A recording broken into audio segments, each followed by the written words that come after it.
Back in high school, my only option to get home was to take the bus. Both of my parents worked, so I'd often be home alone for a couple of hours after I arrived. I never thought twice about being home alone. I had done it for almost a full year by then. I was also on the girls' weight training team, so I felt like I could handle myself. That was until one afternoon after school. That day started like any other, coming home from school on the bus. The smell of the musty leather seats, the lack of air conditioning, and the constant screeching of the brakes as the bus continuously stopped and progressed between stops are things I can never forget. As we pulled up to the first stop, the hydraulics of the bus let off a hiss, and the driver pulled the handle to open the doors. This was where Samantha, a close friend of mine, got off. She lived in one of the first houses in the neighborhood. After the driver closed the doors and the hum of the engine pulled us forward to the second stop, Billy, one of my close guy friends, got off at the second stop.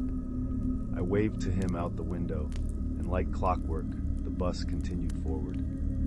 My stop was the fifth stop. By the time the bus pulled up to my stop, most of the kids had already gotten off. I think there were maybe 2 other kids who typically got off at my stop as well. But as I looked around the bus, I noticed there were actually more kids than I was used to seeing.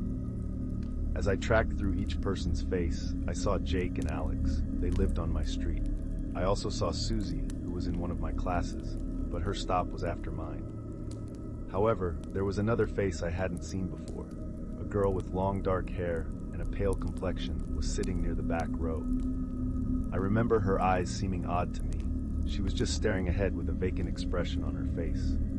I thought it was a little strange, but honestly, sometimes people ride the bus home with friends, so I didn't think too much about her. As the bus approached my stop, it let off a hiss again, and its overly sensitive brakes jolted the remaining kids on the bus forward. But we were used to that, so we always braced for impact by holding onto the seat in front of us. After the bus doors opened, Jake, Alex, and I got up as we normally did and started walking down the aisle, but which was now littered with chips and snacks left by the kids. Jake and Alex often walked down the bus stairs first since they were in front. I remember that as I started down the steps, I heard more footsteps behind me. Wondering who else was getting off, I glanced to my right and saw the girl with the glazed over eyes also walking down the bus aisle. I thought it was kind of weird. If she were a friend of Jake and Alex, she would have sat next to them. I didn't remember seeing any moving trucks on my street either, so I wasn't sure why she was getting off at my stop. As my foot touched the sidewalk, I watched the boys turn right and walk down their street toward their house. I went left, my normal way to get to my house. I would say my house was maybe the 8th house down the street, closer to the end of the cul-de-sac. I could hear the engine of the bus hum loudly again as it started to pull away, but I was still curious about the girl with the black hair. After I had walked for maybe 10 or 15 seconds, I started to cut across the street to get to the other side of the sidewalk. After reaching the other side, I turned my head back to see where the girl had gone, thinking she had gone the other direction, but she was still right there at the bus stop. My heart stopped when I noticed she wasn't just waiting like a normal kid, scrolling on her phone. She was staring directly at me. I could see her head slowly turn and follow me as I continued to walk further away. At this point, I was pretty freaked out, so I turned back toward my house and picked up my pace a bit. I could feel my heart beating fast, and after maybe 10 more seconds, I looked back toward her. This time, she was reaching into her backpack, which was on the ground. I decided not to take my eyes off her this time because at this point, I had a bad feeling about the whole situation. Watching her hand, I saw her arms slowly raise up, but what really caught my eye was the shiny metallic object she was pulling out of her backpack. At first, I couldn't tell what it was, but as she kept pulling it out, I saw that it was a 6-inch kitchen knife. At that point, the girl looked directly at me, started smiling, and charged at me full speed. She didn't yell, she didn't scream, she just started running directly at me. Holy shit, I've never run faster in my entire life. I started booking it toward my house and fumbled around in my pocket to find my key so I could quickly get inside when I arrived. 5 seconds went by, and I managed to keep my distance from what I could only assume was a demon-possessed entity. Now 10 seconds had passed. I thought I was gaining distance. 15 seconds, I'm maybe 2 houses away from mine. 20 seconds in, I turned my head back once more and almost shit my pants. The girl was gone. Her backpack was still where she had left it by the bus stop, but I couldn't see her anywhere. I couldn't hear her footsteps behind me as I was running. Nothing. This made me run even faster because at this point, I had no clue where she was. After about 30 seconds, I was at my front door, key already in the deadbolt.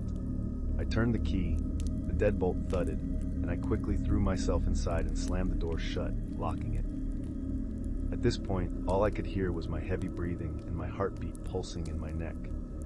I was greeted by my dog, who was happy to see me, but I started staring out the windows, trying to see where she had gone. She was nowhere to be seen, but I could still see the small black blob of her backpack right by the bus stop, so I knew she was around. "Jesus Christ!"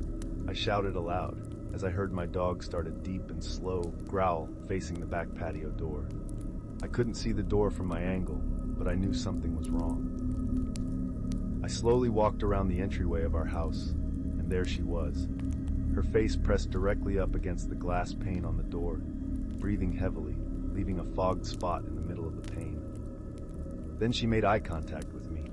She raised the knife, still gripped tightly in her hands, and slowly dragged it along the glass pane, making a hellish scratching noise before saying aloud, "You're one lucky bitch." Then she turned around and ran away from the back of my house, back toward the front. I quickly moved toward the front of the house and saw her running back toward her backpack. She picked it up and continued running down the street. I don't know who that was, but I called the police and told them the whole story. They were of little help other than filing the report.